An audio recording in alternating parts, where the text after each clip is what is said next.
you know, we have lost. What do we need for our country to do well together? How can we be together? You know, and if we can't vote for kids, heaven forbid what our future is going to be like.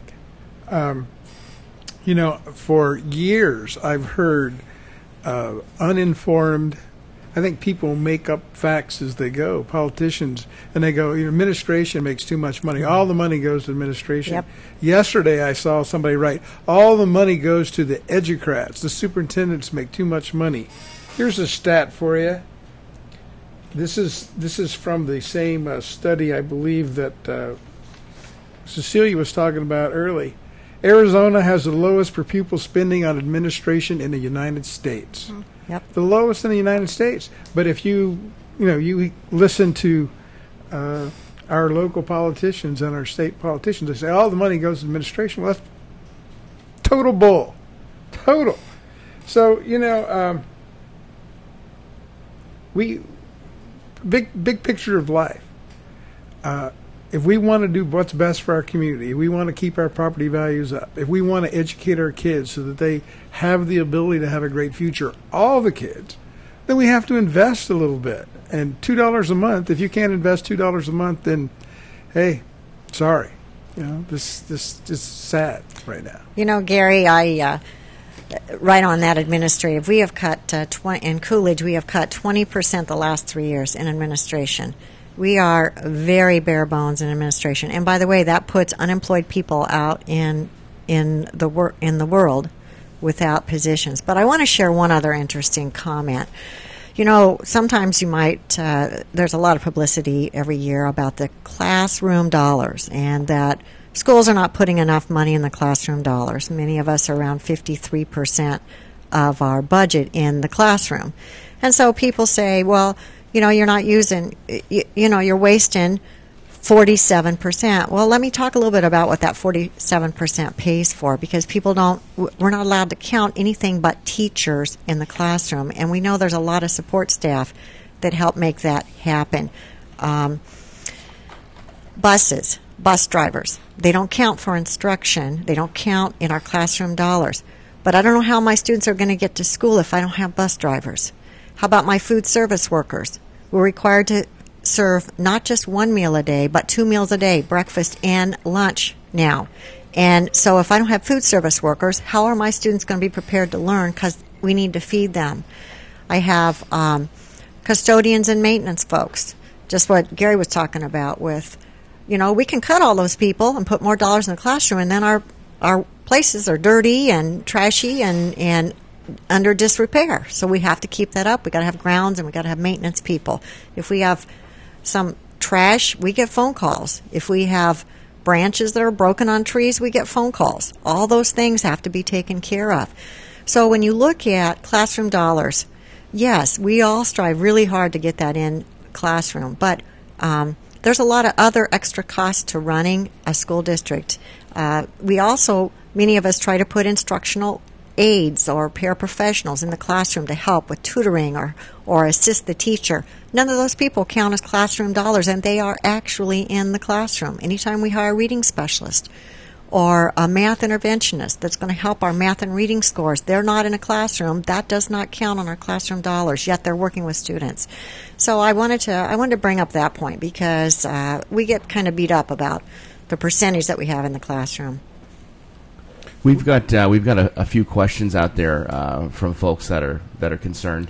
One goes back to saying, well, you're talking about technology. This person out there says they believe that the old school methods, what happens when kids have to use a calculator and they can't use their brain. I've heard that story a lot. But what happens when their laptop breaks that has their whole semester of work in it, and their laptop breaks, and we don't have the money in the budget to take care of that? Well, we haven't reached that point yet.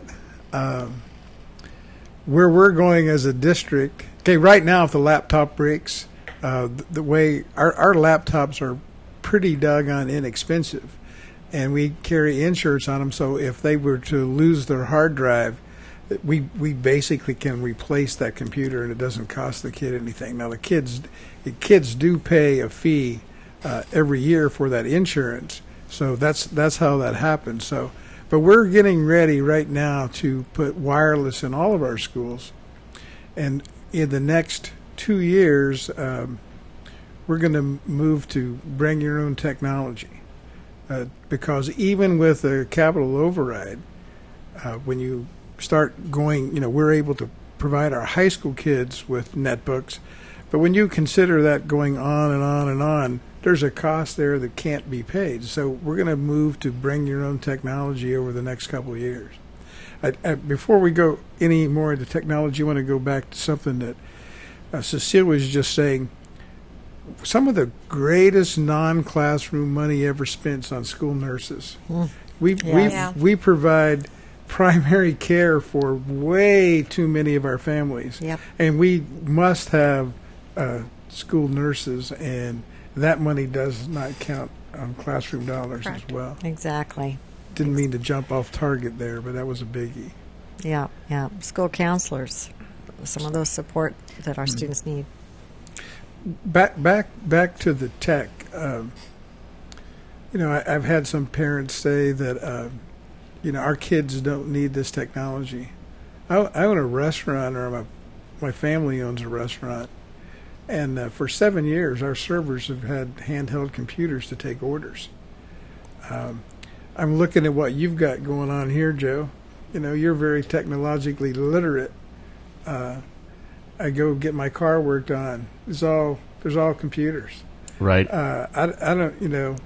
Pretty much every walk of life, kids have to be critical thinkers and technologically literate. So if we just say our kids don't need this, just like I was just telling you about the young lady who goes to college and she's struggling, even though she's really bright, because she doesn't have the basic skills that colleges expect now with regard to technology. Well, she's got to learn them quick, and that's difficult for her. So, technology is everywhere. Another question out there, and we're not, those of you out there asking questions, we're not really isolating any school districts out here with specific type of negativity, because that's not what we're here doing today, or ever really. But will this tax override money help with a couple of things? And we're hearing that there's a few problems around, like one, for example, a couple of specific schools, issues with their lunches. Children, there's so many people that go to lunch. Kids have 5 minutes to eat because they're in line for 50 minutes or whatever. I'm not sure exactly what the length of the lunch is, and they don't have time to eat. Some kids don't get in line to eat. Others are saying that there's some schools out there that have mosquitoes. Which, holy cow, I've got a ton of mosquitoes out here myself. But, this is Santan Valley, and we got to, that's going to happen. Anyway, bug problems, pest control, things like that. Are these issues going to be, and these are questions from people out there, so that's why I'm mentioning these. I think it's important to remind the voters out there that we're tied to the ballot language, as we should be. So when we put this out there, it's very specific. It's that accountability piece on how we're going to use those dollars. And so for every school district, it might be a little bit different. For the Combs School District, our dollars are specifically for to reinstate competitive sports at the middle school, to reinstate our music program and our primary grades, to make sure that we can maintain those elective classes specifically at our high school so that our students are ready for college or future careers. We certainly want to be able to reduce our class sizes and maintain competitive salaries. And so if voters look in their informational pamphlet, they will see the very specifics of what those dollars are connected to. I think we also have specific items that we're going to be focusing on. One of ours is, though, the promote a safe and healthy school environment. And should a school have any of those issues that you shared, Joe, absolutely contact the principal. We have pest control we hire. We actually time our students to see how long they are in the lunch. We make sure our students are eating, and if there is a problem, we attempt to correct that as quickly as possible. I actually have been on every single one of our campuses during the lunch, so I can see for myself what's going on with eating. And I want to tell you also that new federal guidelines have required us to provide fruit and vegetables, so we all have salad bars at all of our schools now. And I've actually watched the students checking out, and if they didn't have the right amount of food on their plate, like they skipped picking up their fruit or getting their vegetable, they're sent back to get their fruit and their vegetable on their tray as they check out. So we're very cognizant in Coolidge about our students eating. We can't, of course, force them to eat, but I was just on the Coolidge High School campus yesterday at lunch and looked at their students and what they were eating. And they got to eat quick, but all of our schools have adequate time, and everybody has at least at our schools 20 minutes to eat their lunch after they've gotten it. Our situation in Florence, our ballot language is reinstatement of full day K, attract and retain quality teachers, which means that we'll be able to use that money to increase. Our teachers have been frozen for 4 years, and so we're going to supplement that. Reduce pay to participate. Our pay to participate fees now are $50 a sport for K-8 and $100 for high school. Those will be cut in half. If it doesn't pass, it's going to go to $125 a sport in K-8s and $250 in high school. And then the other thing was to increase high school security. Everybody wants safe, and we've all lost, at least speaking, we lost virtually every school resource officer because of the cut downs in the state. And so we have to fund our security ourselves, and we need to have appropriate security at the high schools. Also, a loss of the override would mean that we'll be cutting electives and increasing class sizes. For some kids, it's music. For other kids, it's art. My granddaughter goes to school here. My daughter drives 40 miles to come to school here because Apache Junction lost all their override funds, and they don't have a comprehensive program. We have a comprehensive program, and that means comprehensive means that kids get to sample lots of stuff, including art and music and PE and those kind of things. And so without the override, we lose a lot of that. I think sometimes community members think that we receive extra funding for athletics or for music and drama, fine arts, and that's truly not the case. And so Gary talked about that comprehensive program.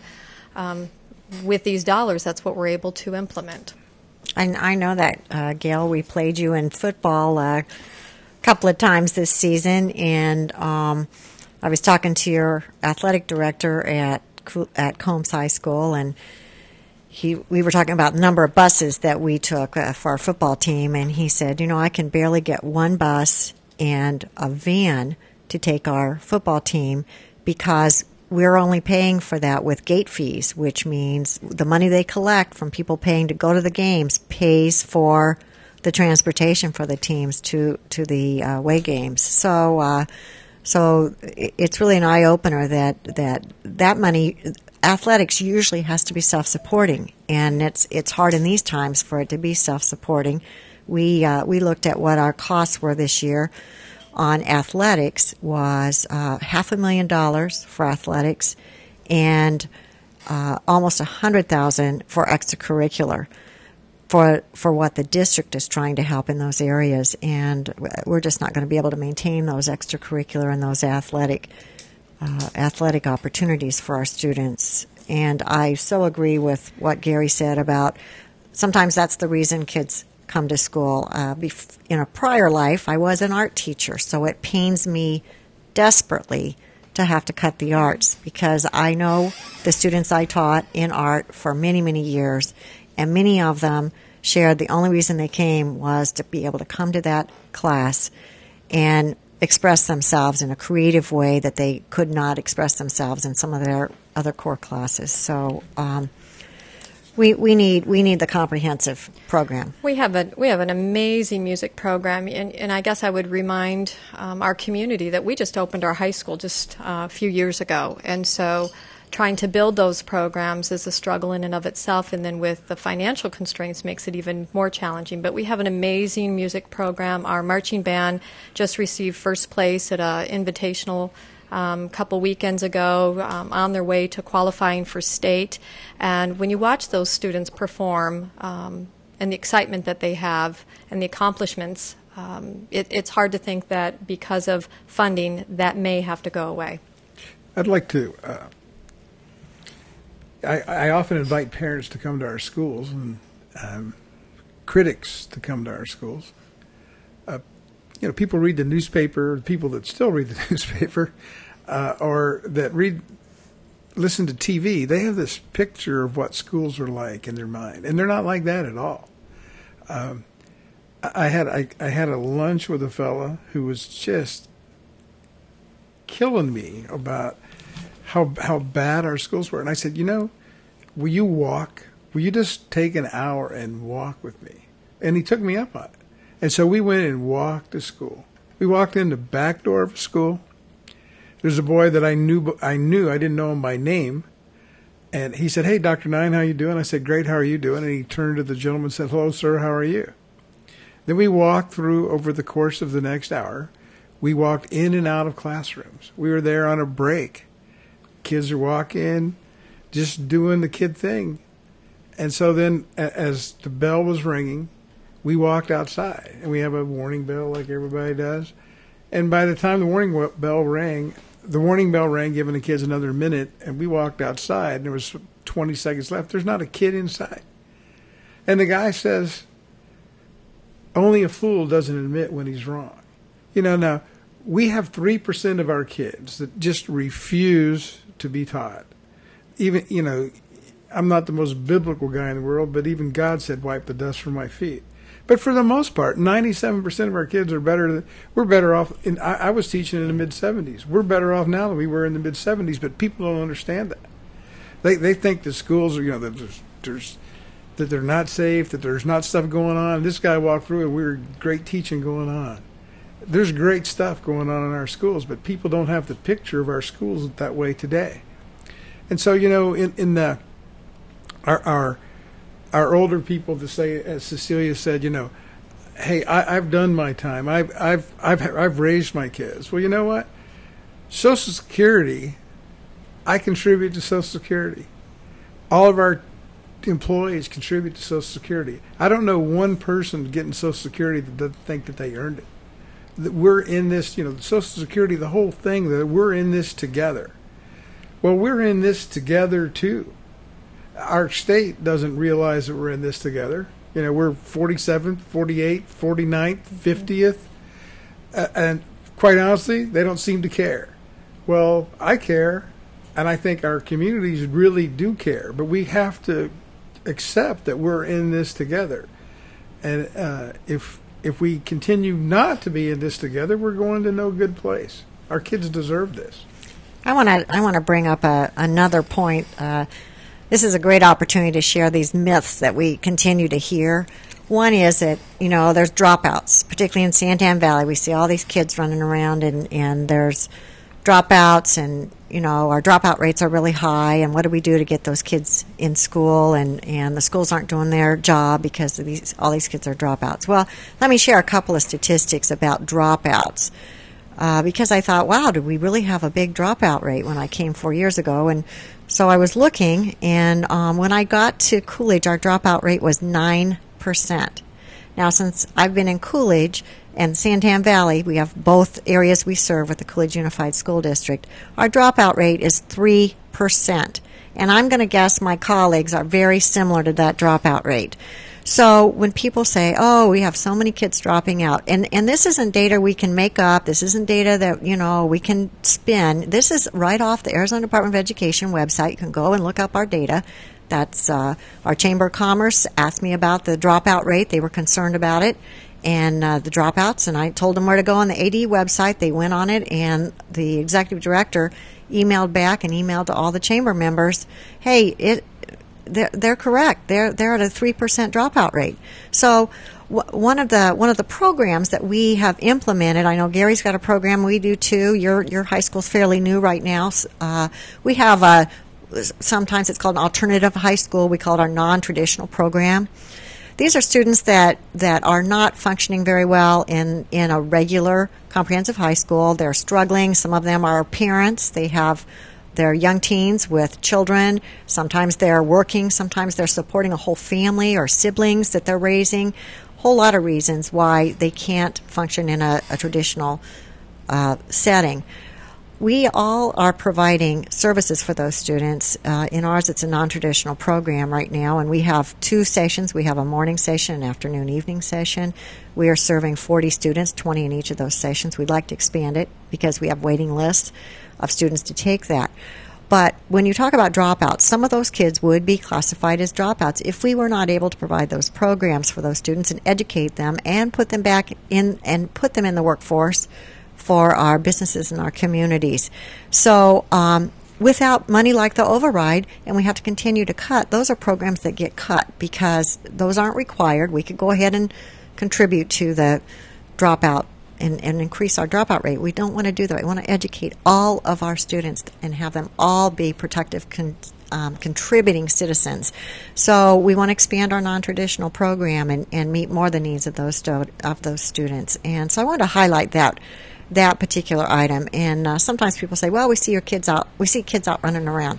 Well, we do have every other Wednesday half-day professional day, and so our kids get out at noon. So maybe they might check the time. If that's a particular Wednesday, they might be out at Walmart or McDonald's or, taking the afternoon off because they're not in school. So they want to check what time. And our schools get out about 2:30. So if they're out after 2:30 to 4:30, and people are saying, "Oh, they're not in school." Well, they're probably out and about because school has ended. But many of our students work, and some of our students take additional courses at community college, such as CAC. So I wanted to get that point out about the dropouts. And if you see kids running around, they're not in school, give us a call, and we'll try and get them in our programs. So the program you're talking about that you serve for students that may be more challenged going to a regular public school, because I know that I've had Dr. Chris Lineberry in a few times with the Florence Virtual Academy. Is this an online school that you're talking about that you offer at Coolidge? Yes, it's very similar to what Dr. Nine has with their Virtual Academy. Ours is a program at our high schools. It rather than it being all online, we have instructional aides that work with the students, and they do actual in-class work as well as using online. We do a combination we find that works better for our students to be a little more successful than all online. I don't know all the details about Florence's program, but they're all pretty parallel. It's providing our students education so they can actually graduate and get their diplomas and move on.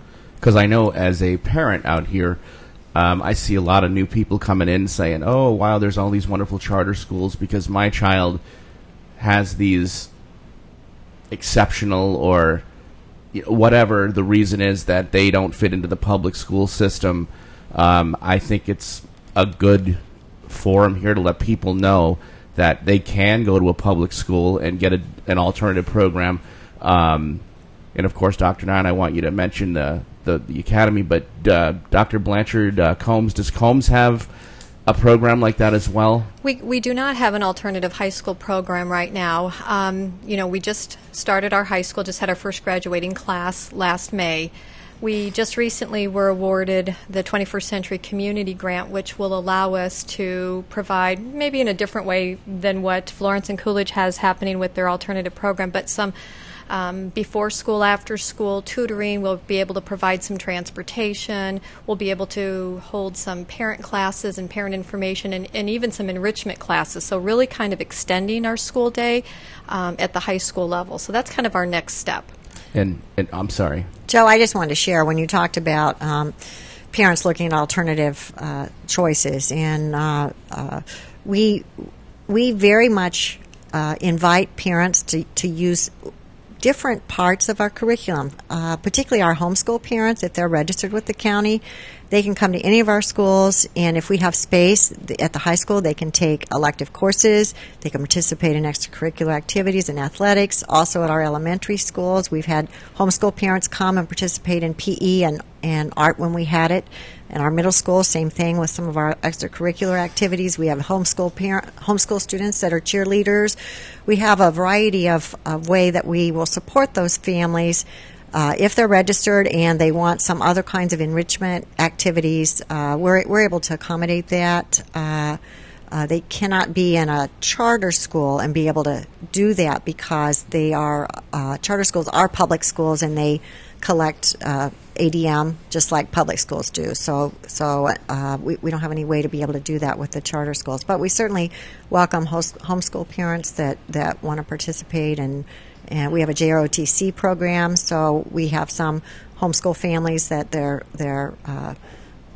children participate in our JROTC. So, and I'm certainly not trying to take the focus off the tax override here, but I think that this forum here has a lot of parents out there with children, and potentially they don't know that you offer these programs. And we have before you bridge to that, I was thinking we haven't talked about academics very much. It's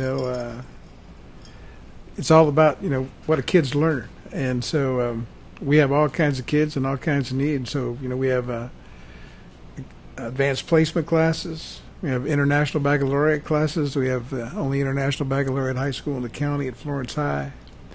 We have more kids in 8th grade algebra than we've ever had before. We have kids in geometry in 8th grade.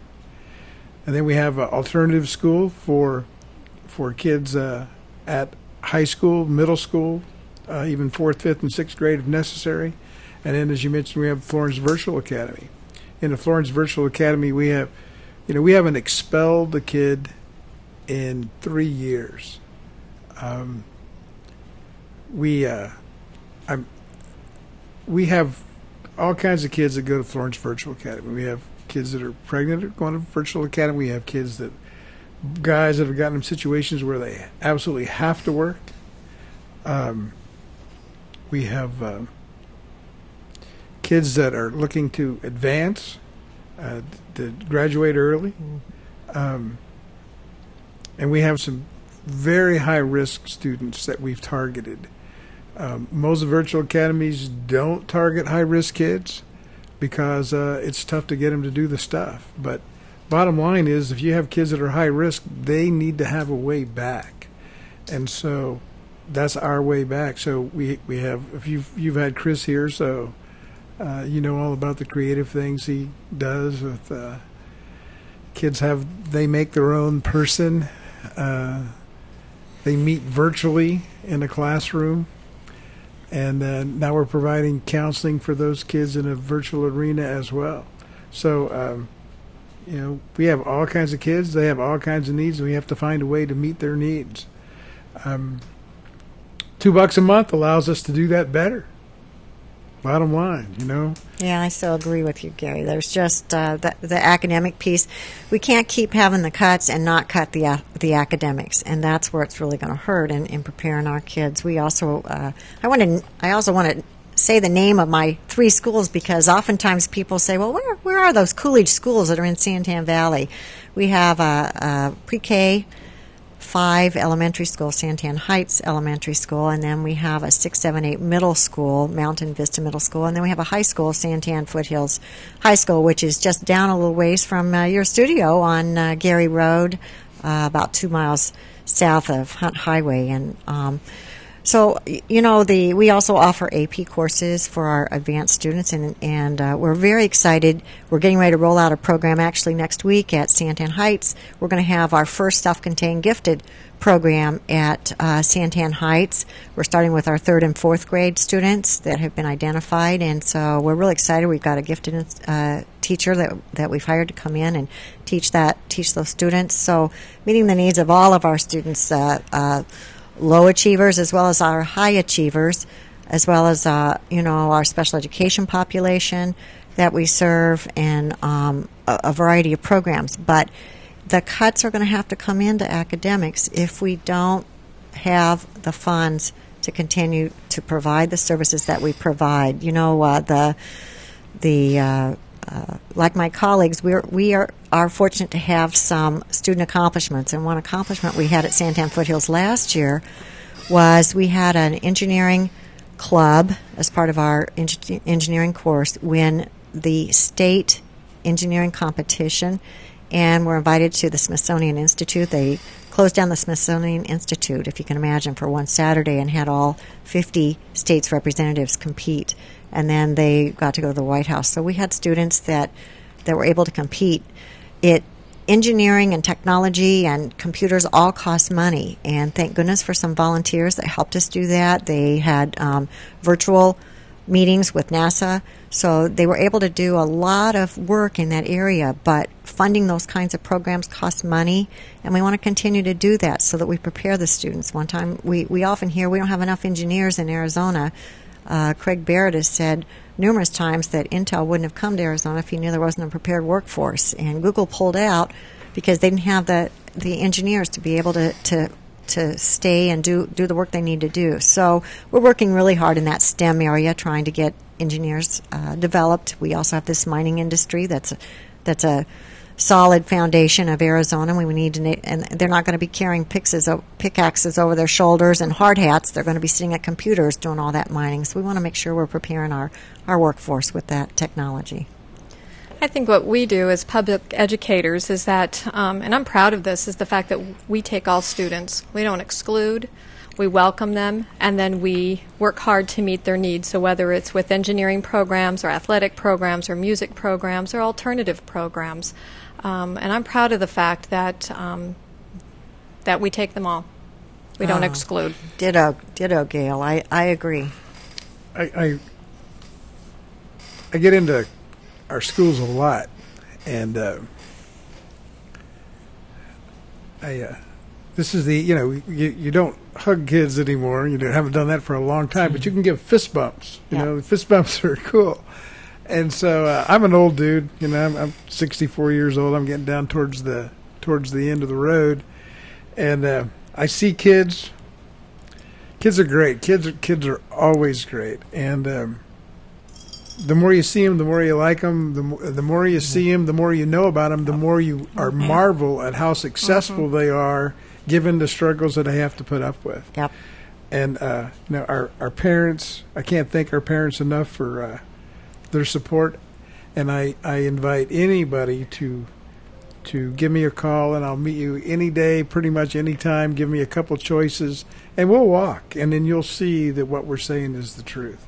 Our kids deserve a little more support than they've gotten from our state, and unfortunately it's fallen on the backs of our communities to supply the basic needs. Our kids deserve that. I echo Gary's invitation. If anyone would like to walk the campuses, come see our programs, and I'm sure, Cecilia, you feel the same way. Absolutely. We love to showcase our schools and the great things that are happening in our classrooms. So I absolutely agree, and it's a lot different than when I was in school. We have adults in classrooms all the time visiting and helping out, and our parent support is unbelievable. We really appreciate the support of our parents, and we have a lot of volunteers that are retirees that live in our community that volunteer, and we really appreciate their efforts. They do school supply drives and lots of things that help us out, and so we really appreciate that too. One of the comments I hear is, well, how do we know the schools are going to get that money? If we do the override, how the schools get that money? And I want to let you know that when you vote local and you vote for an override for your school, that money goes straight from your tax base into the county, and the county puts it right into our accounts. It is right in and out.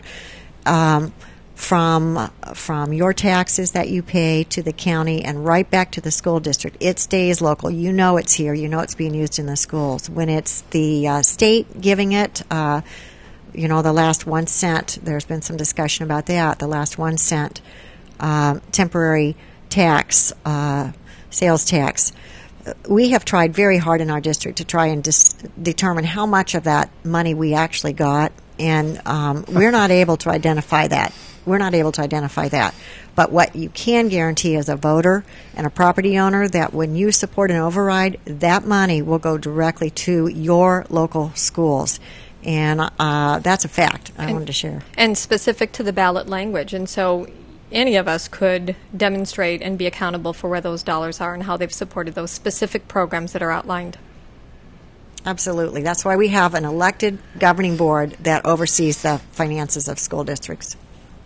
So for people that want to that want to be involved in this, and hopefully that's all of you out there, how do people give to this? How do they get involved and donate? For the Combs School District, I would ask them to go to the Facebook page that our Political Action Committee has put together, and it's Combs Kids Count.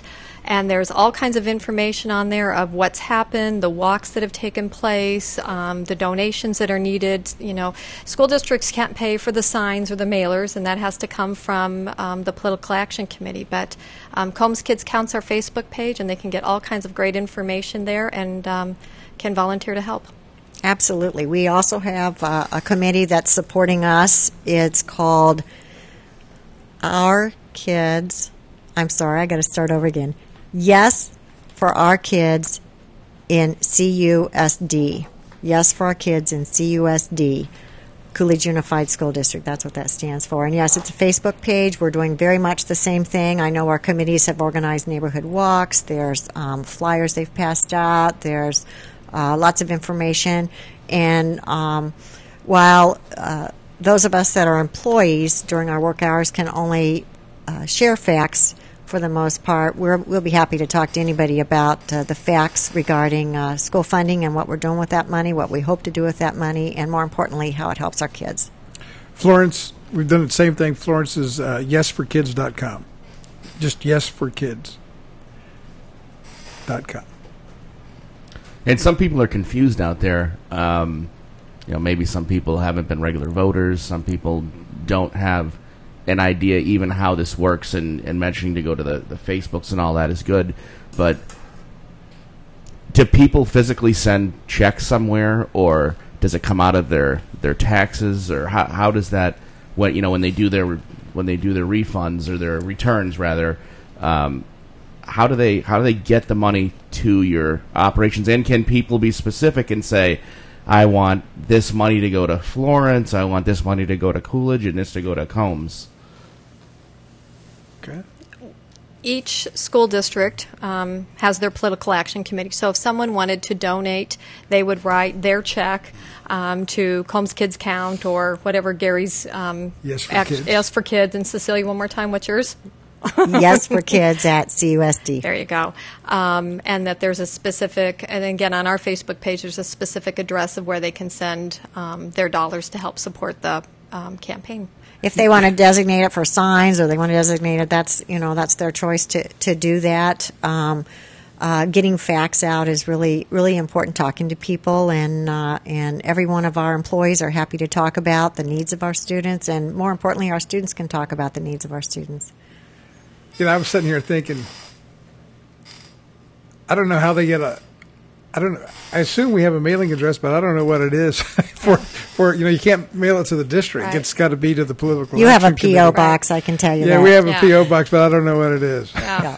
If it's a briefcase full of hundreds, they can drop them by here. Hey, yeah. Yeah, that sounds good. If I could just add something, because the ballots are out there and everybody's kind of looking to see where are the questions, and they're in different places on the ballots.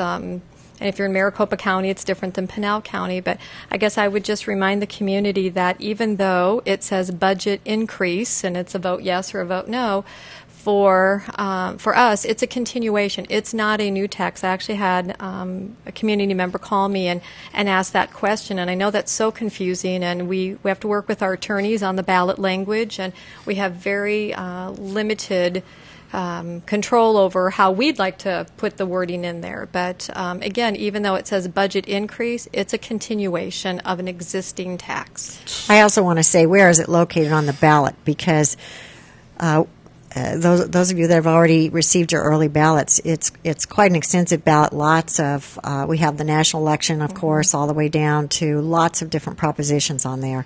You will find school district M&O overrides at the very bottom. It's probably one of the very last items on your ballot. So when you're making your decision, please continue to go all the way down through the ballot. Sometimes we tell our voters, you might start at the bottom because we know you're going to vote at the top for the president. But if you're looking for where is that, it is on the ballot, but it's close to the very bottom. And actually, on ours, it's in the upper right-hand corner. So I think it just depends if you've got governing board elections as well and the length of that ballot. Correct. Joe, how much more time do we have here? You know what? When you're done. How about that? What's that? Whenever you're done. Whatever. I mean, really. I think this is something that should be not a time. Well, constraint. kind of going as an aside. I've never missed an election, and I've always tried to vote for the best person. And nowadays, it's hard to know who the best person is. Everything's so negative, If you're a positive person, we talk about leadership all the time. One of the precepts of being a great leader is you're forever positive. And when you look at how we campaign nowadays, it's like, you go to your mailbox and you open up your mailbox and you go, oh my gosh, look at this. It's amazing. Amazing in a non-positive way. So I'm like, I know what I believe, and I get the ballots. I go through the ballots to go, hey, how are we going to do this? Who do I vote for? Who do I have hope that's going to turn things in a positive spin? And then we come down to, I can understand why. I understand why people get. My mom's 86 years old, and I took her to my granddaughter's gymnastics meet the other day. She goes, I can't wait for the elections to be over so all these signs come down, and I quit getting all this nasty mail in my mailbox. And don't forget about the pre-recorded phone calls every day. Right. Yeah. Yeah, it's and so I can understand why people get negative about. You have to be forever positive to not get negative in this stuff. So when people get stuff, hey, everybody needs money, everybody needs this, I can understand the propensity to say, just forget it, just vote no on everything. I mean, I it's frustrating. This is a frustrating time. I just ask that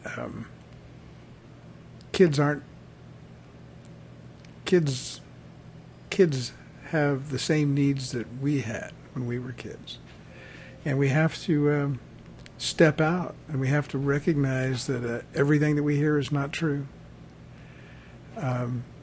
We have to recognize that kids are worth an investment, and I do understand how hard that is to do today, but they're special, and if we don't take care of them, they're not going to get taken care of.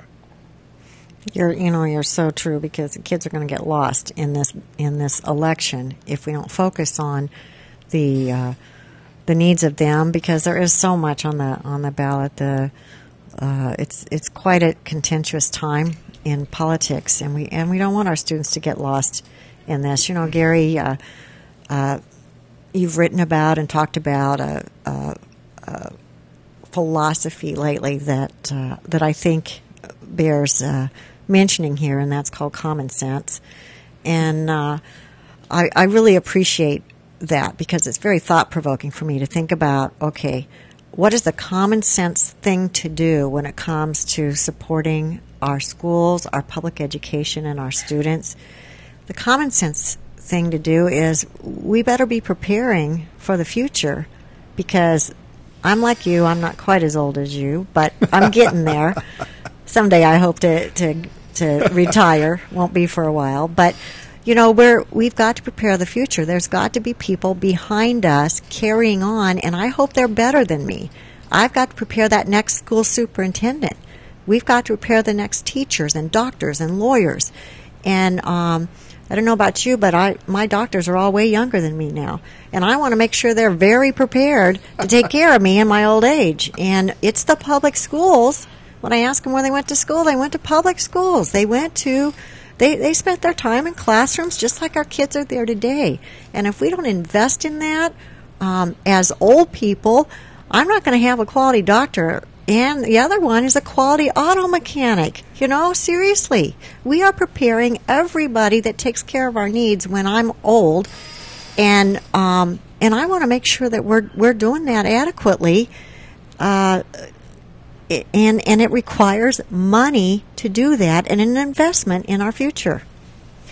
It's pretty cliche to say that children and students are our future, but I don't know how else to say it. I mean, you talked about the specifics of that, Cecilia, but honestly, if you look at our students and what's happening and what they're learning, and how they can contribute to society in the future, they're our future. And for us, $14 a month, a continuation, not a new tax, not a tax that's forever. Maybe that's something else that people don't understand, that overrides do have an ending date.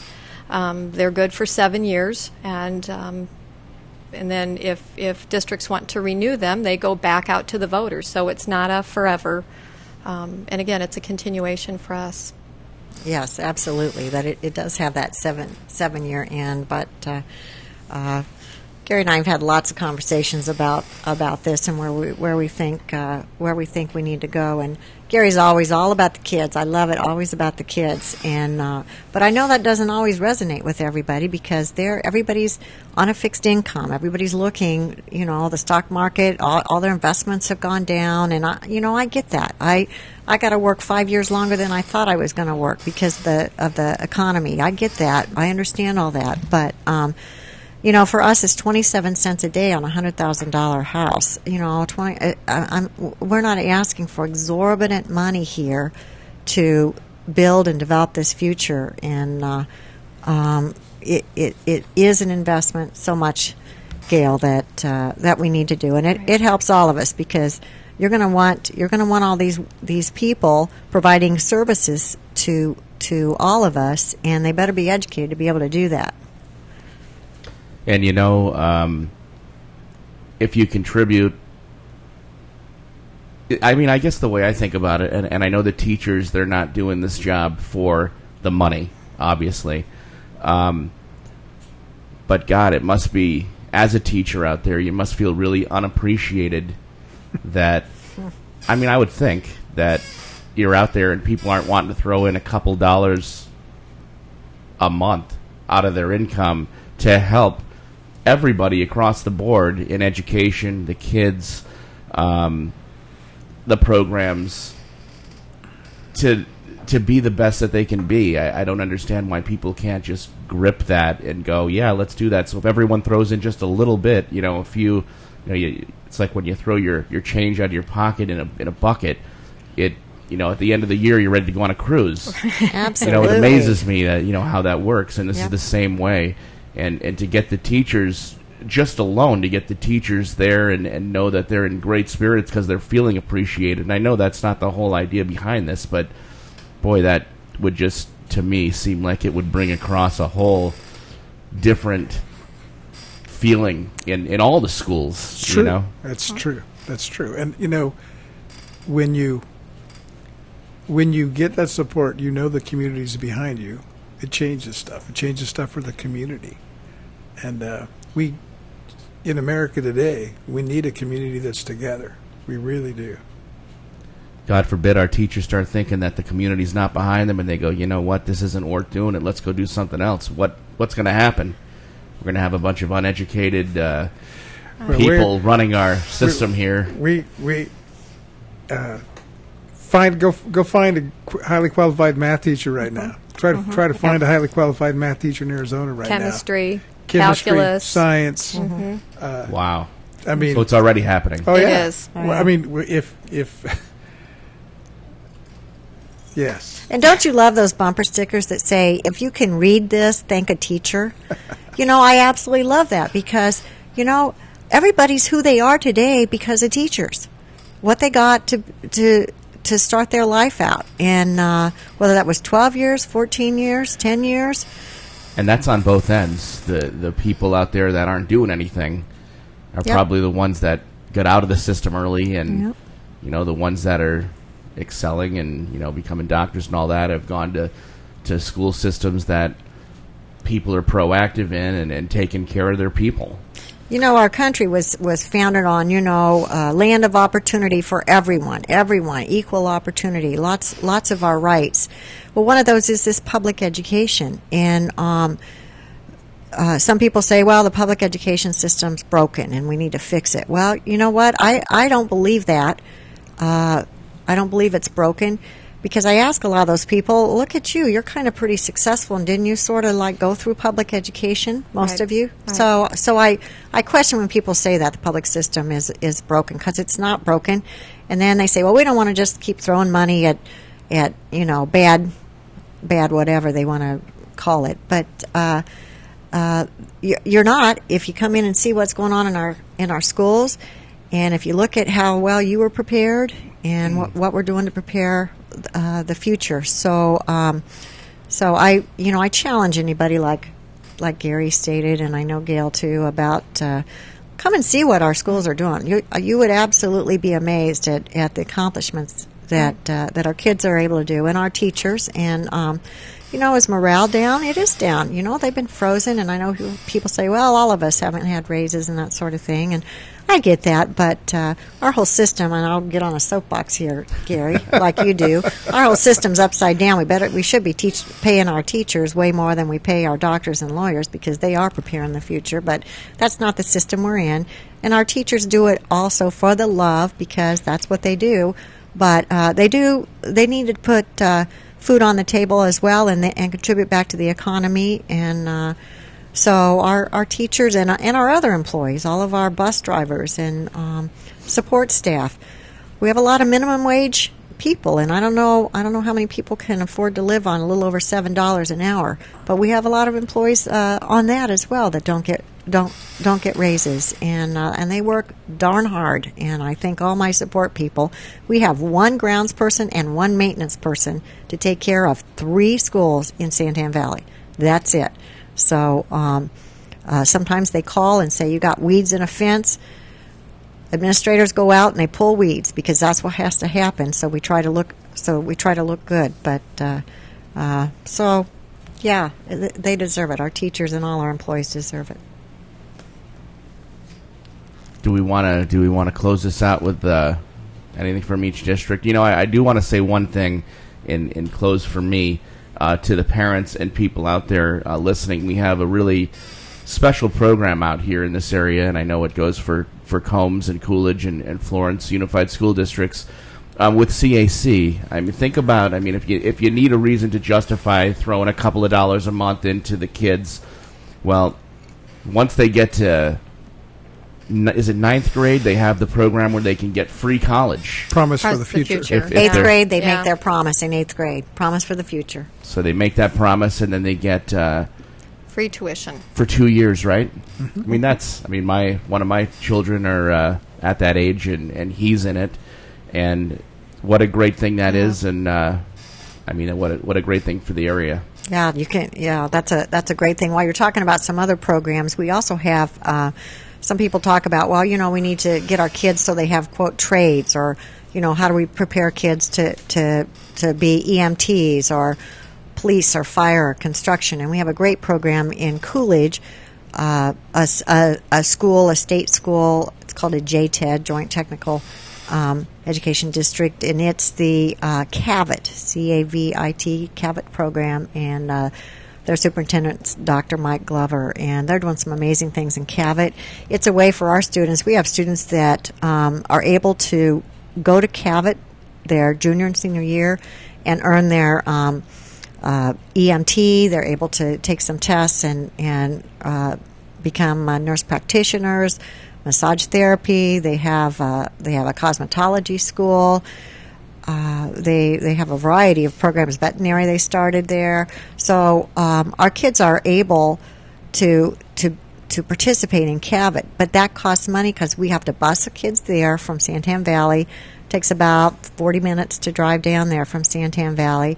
But that's also a great program that our students that are in used to be called vocational education. It's career and technical education now, that all of us participate in. Our students. Gail does the same thing in Maricopa. Yeah, we participate with EVIT. I'm glad you brought that up, Cecilia. I'm quite proud of the fact that we have this wonderful partnership with Banner Ironwood Medical Center, the new Banner that's there on Gansel Ironwood Road.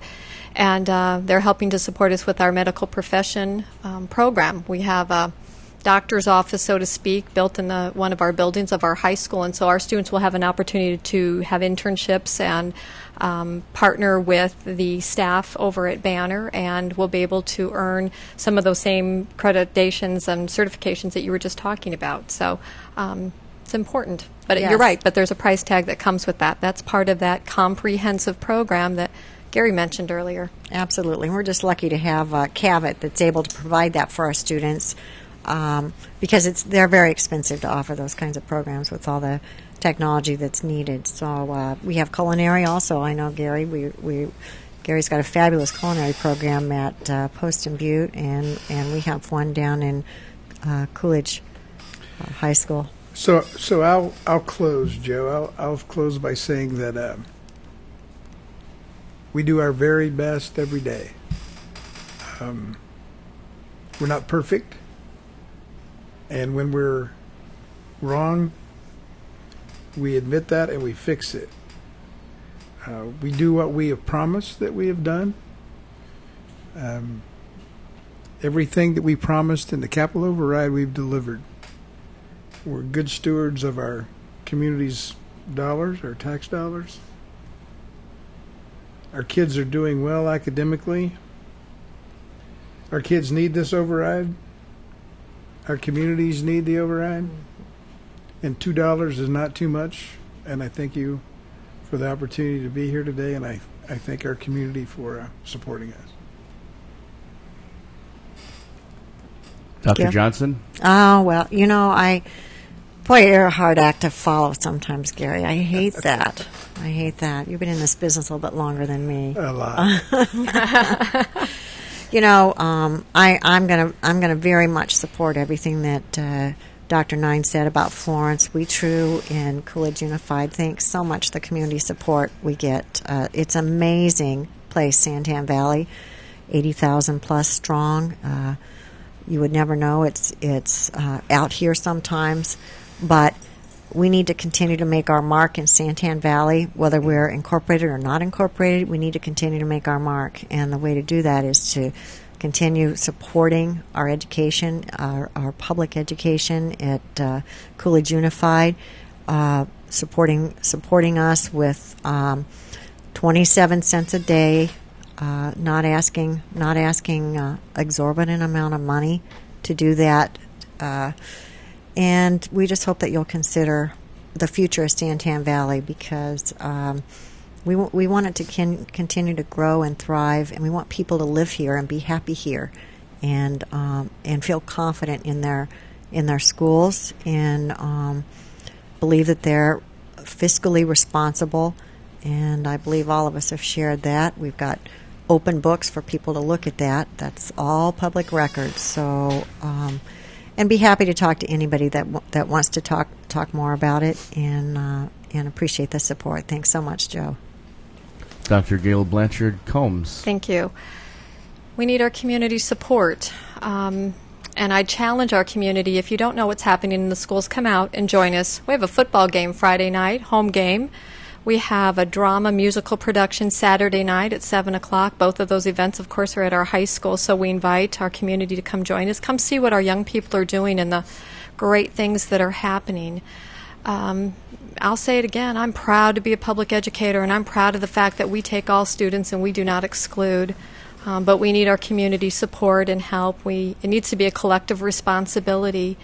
And I would ask that if anybody has additional questions, call me, 480-987-5300. I'll talk you through the details. I'll talk you through the budget. I'll talk you through the tax rate, whatever information you need so that you feel comfortable and confident and can support us and support our students in Combs. Thanks, Joe, for the opportunity. It's been great. Well, I want to thank those of you that have taken the time out of your day to listen to our three school superintendents, we've had in studio today Dr. Gail Blanchard, Combs Unified School District, Dr. Cecilia Johnson, Coolidge Unified School District, and Dr. Gary Nine from Florence Unified School District. And those of you that have come in late or know somebody who was not able to watch or listen to the show, you can go to our YouTube channel, and I'll have that up at the end of the day today. That would be youtube.com/KQCK live. And you can go ahead and replay this and watch it and actually see the superintendents. This is a really momentous occasion, having all three of you here at one time. We love working with each other. We do. Thanks for having us. We're very collegial. And I encourage all of you, whenever you have something to get out there to the public, please just give us a call and come on in. We love having you in studio here. Great studio, man. Yeah, it's wonderful. Thank you. Thank you so much for coming in. And you guys just stay tuned. We're going to throw some great music your way. And again, thanks for listening. You listen to KQCK radio station. And please pay attention to our sponsors here. Are you ready to start taking control of your future and maximize your earning potential? Central Arizona College has smaller class sizes and personalized attention to help you compete in today's tough job market. CAC now serves Santan Valley and Queen Creek. The CAC Santan Center is located in the shops at Copper